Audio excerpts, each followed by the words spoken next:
İstanbul AK Parti Teşkilatımızın kıymetli mensupları, değerli yol arkadaşlarım, istikbalimizin teminatı sevgili gençler, hanımefendiler, beyefendiler, sizleri başı rahmet, ortası mağfiret, sonu ebedi azaptan kurtuluş olan mübarek Ramazan-ı Şerif'in böyle anlamlı bir iftar sofrasında en kalbi duygularla selamlıyorum.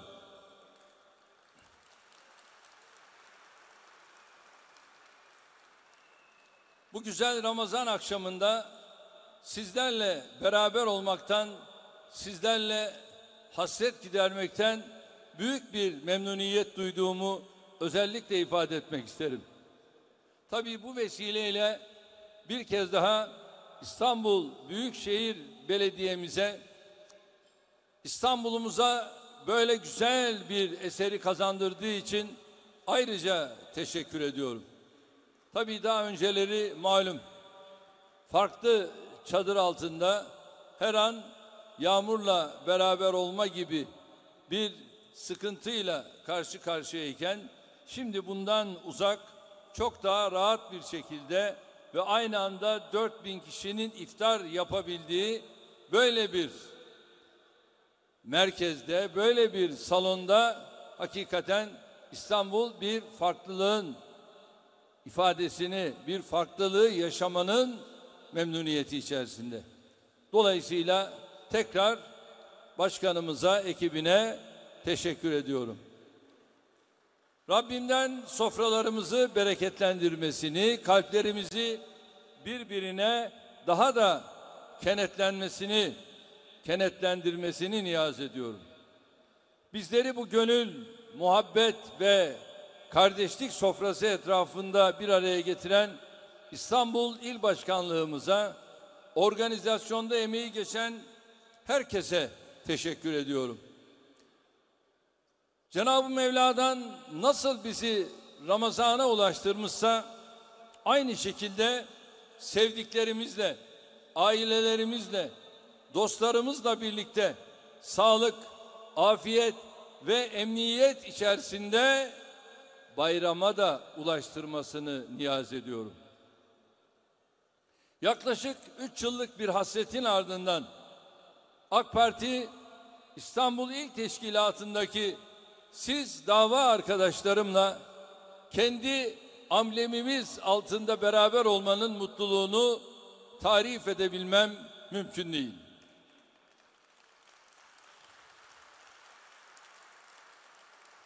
Malum bir anayasa yapmışlar. Bu anayasaya da eğer Cumhurbaşkanı adayı olacaksan mensubu olduğun partiden ayrılman gerekir demişler. Ve böylece sizi mensubu olduğunuz partinizden kopardıkları, ayırdıkları gibi bir yerde siyaset yaparken siyasetsizliğe mahkum etmişler. Biz de alışılmış bir cumhurbaşkanı olmayacağımızı buna rağmen ifade etmiştik. Sonunda verilen mücadeleler, anayasa değişikliği ve hamdolsun bugünlere yeniden kavuşma fırsatını Rabbim lütfetti. Bu vesileyle bir kez daha 16 Nisan halk oylamasında tercihleriyle Türk demokrasisine çağ atlatan tüm vatandaşlarıma teşekkür ediyorum.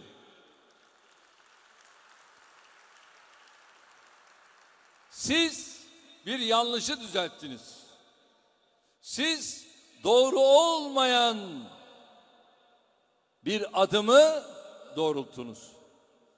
Seçim sürecinde gece gündüz çalışan tüm parti mensuplarımıza gayretleri, emekleri, fedakarlıkları için minnettarlığımı ifade ediyorum. Hepimiz 16 Nisan anayasa değişikliği paketiyle milletimizin onayından geçen yeni dönemin heyecanını yaşıyoruz. İnşallah bundan sonra partimizin tüm katmanlarında görev yapan kardeşlerimizle sık sık buluşacak, istişare edecek. Çünkü bundan sonra asıl zorluk başlıyor. Nedir o? 2019. 2019 bu anayasa değişikliğinin en önemli engeli olacaktır. Bunu da aşacak mıyız? Ben aşacağımıza inanıyorum.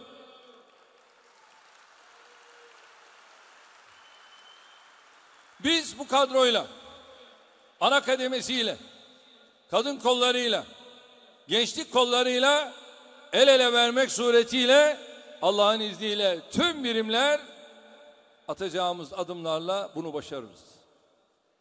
Karşımızda kimler bir araya gelirse gelsin, gelecekleri varsa görecekleri de vardır.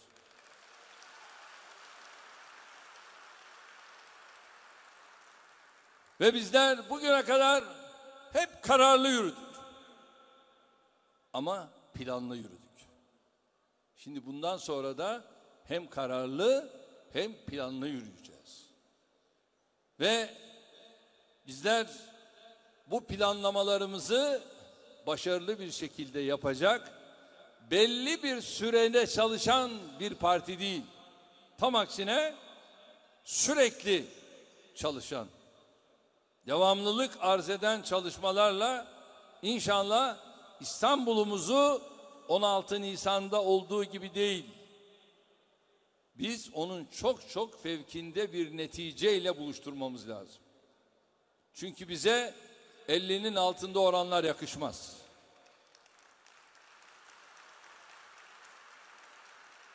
İstanbul 50'nin çok çok üstünde oranlarla Türkiye'nin kaderini değiştirecek bir ilimizdir. Ben buna inanıyorum. Bu kadro bunu yapar mı? Öyleyse göreyim sizleri. İnşallah 2019'a kadar olan yol haritamızı hep beraber çıkartacağız. Şu anda yapacağımız çalışmalarla inşallah 2017'nin sonuna kadar ana kademeler, yani il teşkilatlarımızın, ilçe teşkilatlarımızın, bunun yanında Türkiye geneline hitap ediyorum şu anda, belde teşkilatlarımızın ki 5000'in üzerinde, inşallah onların da seçimlerini yapmak suretiyle bir hücre yenilenmesini sağlamamız lazım. Çünkü bir metal eskimesi var. Bunu atmamız lazım. Bunu başardığımız andan itibaren de yoğun bir çalışmayla 2019'a farklı girmemiz lazım. Ya nasıl olsa olur. Biz öyle bakmayacağız. Biz büyük düşüneceğiz. Ve hedefe de öyle yürüyeceğiz. Kardeşlerim, bu çalışmalarda rehavet bize yakışmaz. Bizi şu anda taklit edenler mesafe alıyor. Onun için taklit edilen olmak güzel de, ama taklit edilen için asla. Onun için çok çalışacağız. Zira önümüzde çok zorlu bir süreç var. 2019 seçimleri ülkemizin geleceği ve kazanımlarımızın korunması açısından bir dönüm noktası olacaktır. Bu kritik dönemi en iyi şekilde değerlendirmeli, hasar tespitimizi yaptıktan sonra eksikliklerimizi tamamlayarak yolumuza devam etmeliyiz. Biz milletimizle bağımızı güçlü tuttuğumuz her doğan günle beraber kendimizi de tazelediğimiz için bugünlere ulaştık. İnşallah bundan sonra da Türkiye'de yeniliğin, reformun ve geleceğin partisi olmayı sürdüreceğiz. Kıymetli kardeşlerim, bu Ramazan-ı Şerif'i de Müslümanlar olarak, insanlık olarak maalesef hüzünle, teessürle yaşıyor, kalbi kırık olarak idrak ediyoruz. Komşularımız başta olmak üzere dünyanın birçok bölgesinde Müslümanlar bir tas sıcak çorbaya, sükunete, huzura hasret bir şekilde bu mukaddes ayı geçiriyorlar. Şimdi şöyle bir düşünelim. Yemen'de, Afganistan'da, Arakan'da, Filistin, Libya, Somali'de kardeşlerimiz kimi zaman açlıkla, kimi zaman terörle, kimi zaman da baskı, zulüm ve şiddetle bu Ramazan'ı yaşamaya çalışıyorlar. İftar sevincimizde, sahur huzurumuzda kardeşlerimizin yürek dağlayan feryatları karşısında buruklaşıyor. Ne yazık ki Ramazan'ın temsil ettiği değerler hayatımıza yeteri kadar nüfuz etmiyor, edemiyor. Yardımlaşmaya, dayanışmaya, aramızdaki küslükleri, kırgınlıkları çözmeye yoğunlaşmamız gereken bir ayda maalesef yeni krizlerin, yeni gerilimlerin haberlerini alıyoruz. Üzülerek ifade ediyorum. Son günlerde Körfez bölgesindeki kardeş ülkeler arasında yükselen tansiyon tüm Müslümanların Ramazan sevincine gölge düşürmüştür. İslam dünyasının birçok sorunla, sıkıntıyla boğuştuğu bir dönemde buna yenilerinin eklenmesi yanlıştır.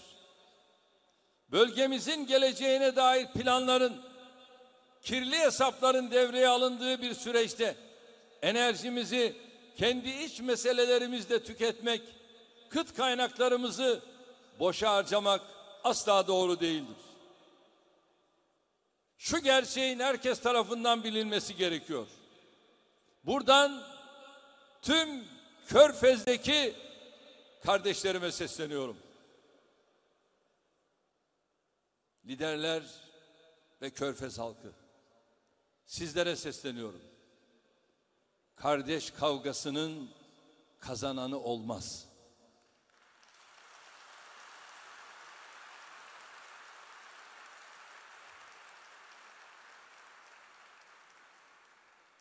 İftiralarla bir yere varılmaz. Böyle bir kavganın kazanan tarafı bölgemizdeki istikrarsızlıktan, gerilimlerden, kan ve gözyaşından beslenen odaklar olacaktır. Nitekim kriz simsarları daha hadisenin ilk anlarından itibaren bu konudaki mutluluklarını dile getirmekten çekinmediler. Müslüman basiret ve feraset sahibi insandır. Müslüman bir ısırıldığı delikten ikinci kez ısırılmayacak kadar akıllı insandır. Bizim müminlere has teenniyi öne çıkartarak bu tezgahı bozmamız, kaos tacirlerinin heveslerini kursaklarında bırakmamız gerekiyor. Kardeşlerim, Türkiye'de darbe girişimi olduğu zaman Körfez'de kimlerin buna sevindiğini biz çok iyi biliyoruz.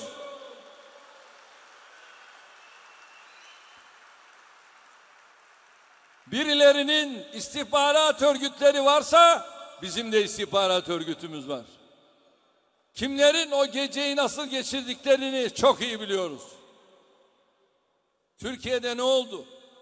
Ne oluyor? Bitti mi? Gidiyor mu? Darbe neticeye ulaştı mı? Ulaşıyor mu? Bunu takip edenleri çok iyi biliyoruz. Nasıl paralar harcandığını çok iyi biliyoruz. Şimdi biz aç veya susuz veyahut da Katar'daki kardeşlerimizin yanında olmak, onlara gıda yardımında bulunmak, onlara gıda ihraç etmek, ilaç vesaire ihraç etmekten dolayı rahatsız olanlar var. Kusura bakmayın. Biz Katar'a her türlü desteği vermeye devam edeceğiz.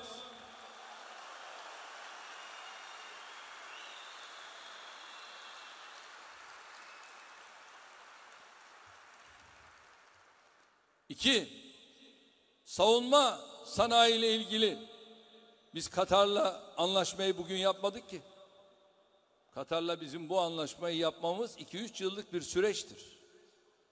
Ve o günden bugüne parlamentomuzdan bunu yeni geçirme durumunda kaldık.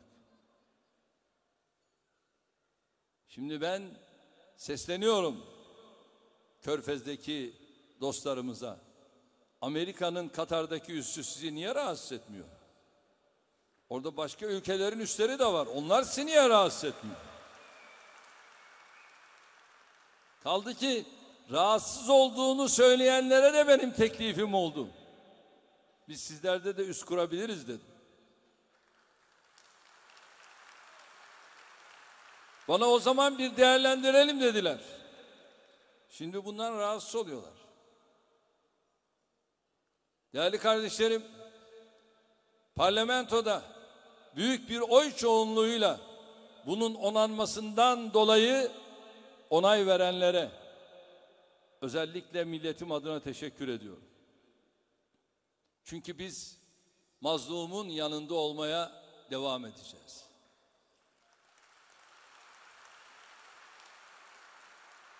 Ve ben başta bu akşam Amerikan Dışişleri Bakanı bir açıklama yaptı, Tillerson.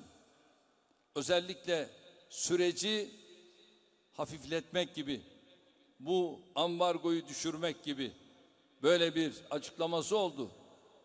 Ben diyorum ki bu tamamen kaldırılmalı. Kardeşler arasında bu olmamalı. Özellikle Suudi yönetimine benim bir ricam var. Siz Körfez'in en büyüğüsünüz. En güçlüsüsünüz. Biz size Hadimul Haremeyn-i Şerifeyn dedik. Siz düşmanlıkları değil, özellikle siz orada kardeşliğin baş tacı olmalısınız. Onları bir araya getirmelisiniz. Ve Suudi Arabistan'a da bu Hadimul Harameyn-i Şerifeyn olarak yakışır diyorum. Bunu yapması lazım. Ve bunu da bekliyoruz. Bu da bizim hakkımızdır. Niye? Bıktık biz bu kavgalardan. Müslümanın Müslümanı kırmasından bıktık. Suriye'de olanlar ortada.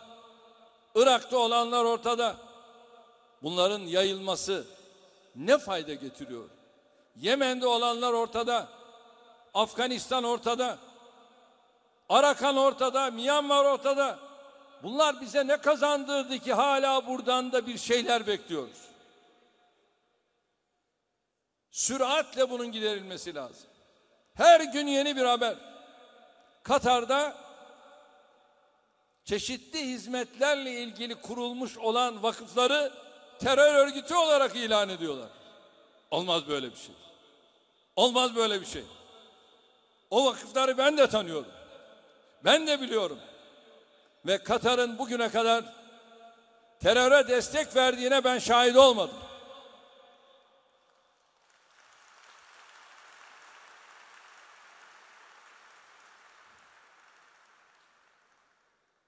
Ve şurada son 1-2 haftaya kadar bu kadar iyi münasebetleri olan Körfez ülkelerine şimdi ne oldu da dost Körfez'deki bu kardeşlerini terör ülkesi olarak ilan ediyorlar?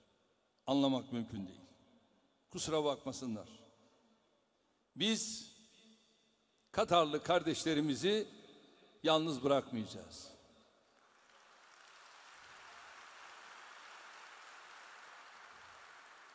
Bize ne görev düşüyorsa hak yolunda bizler desteğimizi vermeye devam edeceğiz. Ama şunu da söyleyeyim. Bizim güzel bir sözümüz var ya. Alma mazlumun ahını, çıkar aheste aheste. Efendim Katar küçük bir ülke. Eğer bir yanlış yaparsanız şöyle yaparız. Öyle değil. Öyle değil. Ayeti kerime çok açık, net, ortada.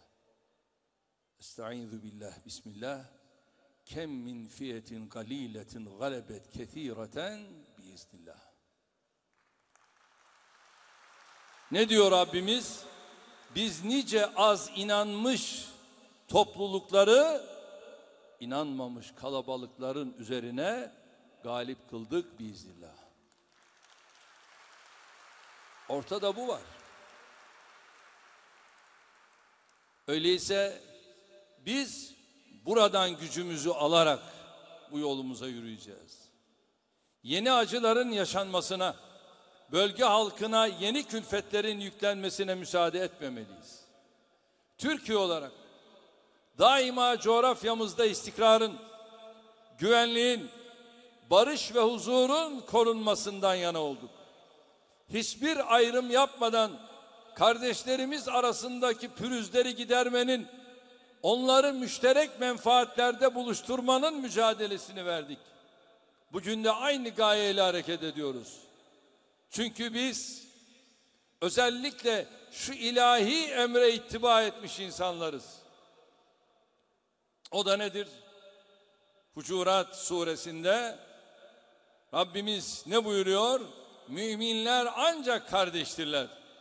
Öyleyse kardeşlerinizin arasını bulup düzeltin diyerek bize böylesi bir meselede nasıl davranmamız gerektiğini gösteriyor.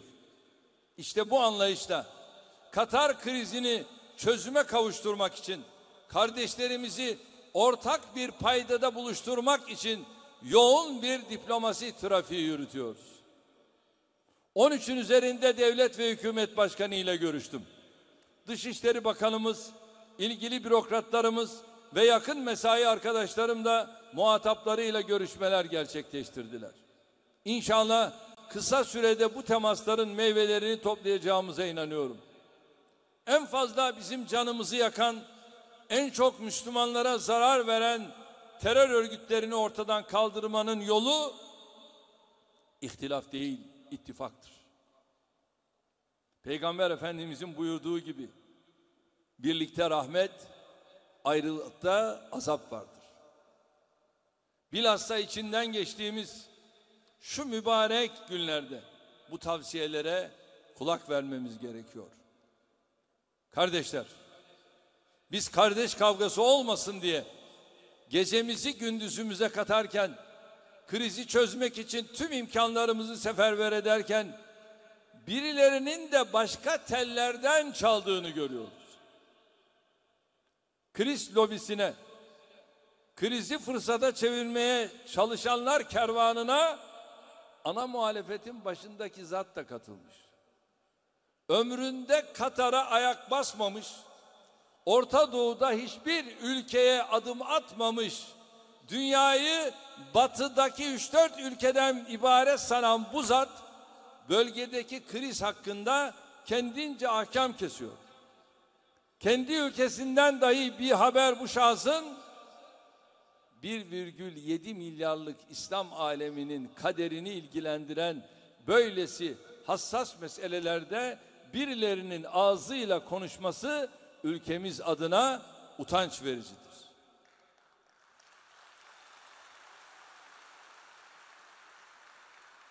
Biliyorsunuz bunlar tarih, coğrafya, siyaset bilmedikleri için Sosyalist Enternasyonel'de Filistinli kardeşlerimizin haklı mücadelesini eli kanlı bölücü terör örgütüyle aynı kefeye koymuşlardı. Son 6 yıldır kendi halkını kimyasal silahlarla, balistik füzelerle, varil bombalarıyla katleden Esed'in devlet terörüne tek bir kelime etmedikleri gibi tam tersine rejimin suçlarını aklamaya çalıştılar. Bunların milletvekilleri desen terör örgütünün bayrakları altında yürüyüş yapmaktan, ülkemize yaptırım uygulanması için Batı'ya yalvarmaya kadar sergilemedik rezillik bırakmadılar. İşte geçen günü Gezi eylemlerinin 4. yılını kutladılar. Nerede? İstiklal Caddesi'nde. Kimler yan yanaydı? PKK'lılarla CHP'nin milletvekilleri. Yan yana. Omuz omuza yürüdüler. Ve tweet atıyor başındaki zat. Gezi eylemleri hak ve özgürlük mücadelesiymiş. Sevsinler seni. Her tarafı yakmak, yıkmak ne zamandan beri hak ve özgürlük mücadelesi oldu? Böyle bir şey olabilir mi? Eğer hak ve özgürlük mücadelesi vereceksen bunu kaleminle verirsin. Bunu düşünceni, fikrini ortaya açık, net koymak suretiyle verirsin. Yakıp yıkmakla değil. Zaten Taksim Meydanı'na bütün o gençleri siz taşıdınız. Ve oralarda ağaçlarımızı yaktınız, yıktınız. Diğer her şey bahaneydi. Bu zat partisinin bu utanç karnesine bakmadan çıkmış, kimi terör örgütü olarak tanıyacağımız konusunda bize ders vermeye kalkıyor. Daha da vahimi, bize Rabia'mızdan vazgeçmemizi telkin ediyor. Şimdi soralım kendisine, Rabia'da ne var? Bunun içinde ne var? Bu 4 tane işaret, senin 7 okun var. Bizim de Rabia'mız var. Sen zaten 7 oku da bilmiyorsun. Sana Sakarya'da sordular, 7 oku bile söyleyemedin. Bizim Rabia'mızda tek millet var. Tek bayrak var. Tek vatan var. Tek devlet var.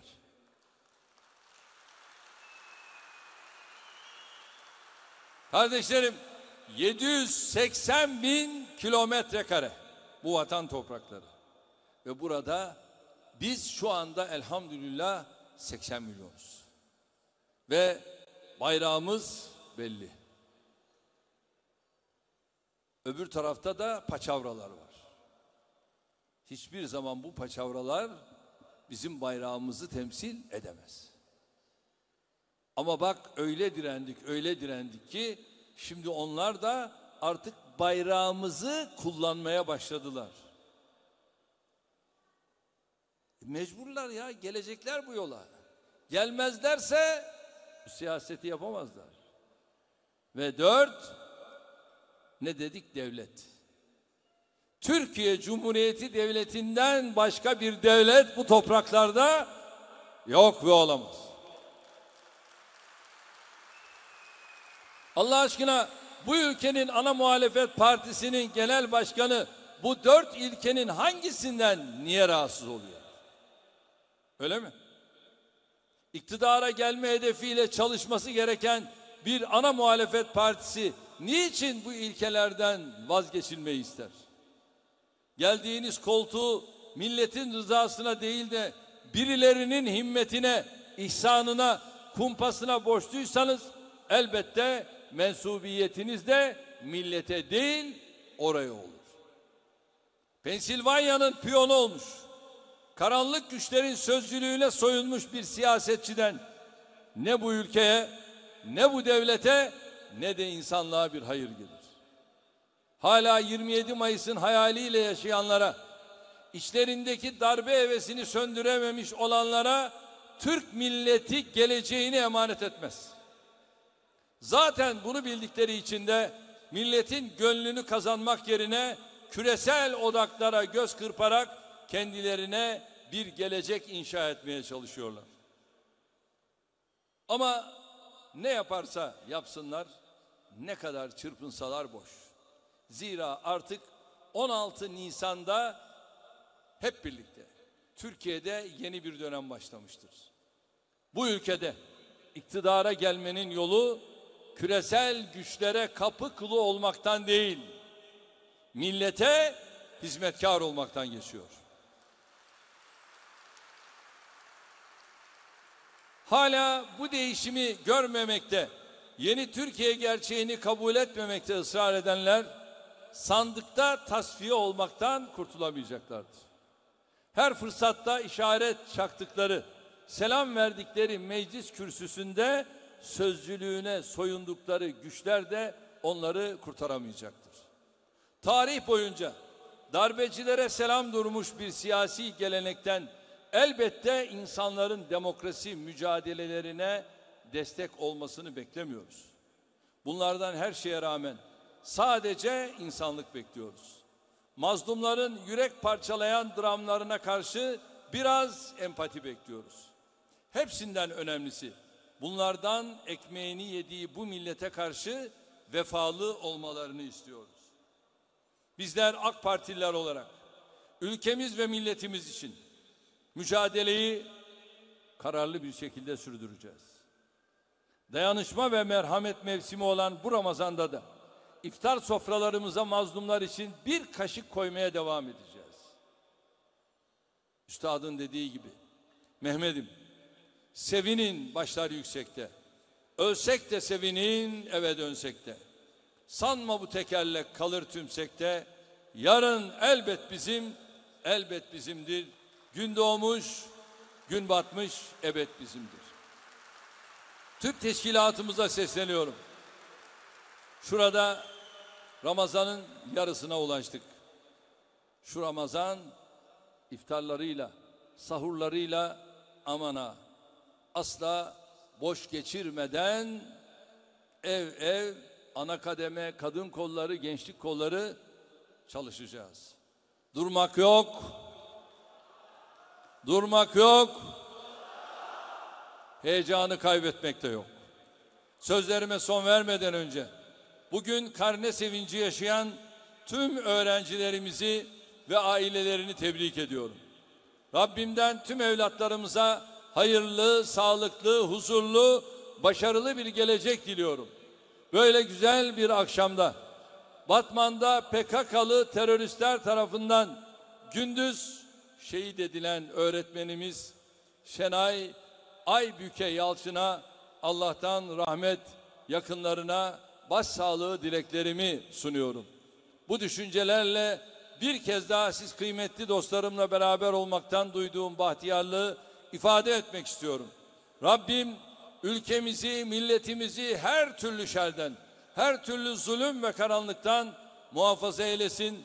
Allah tüm Müslüman kardeşlerimizin yar ve yardımcısı olsun. Rabbim yolumuzu, bahtımızı açık etsin. Kalın sağlıcakla.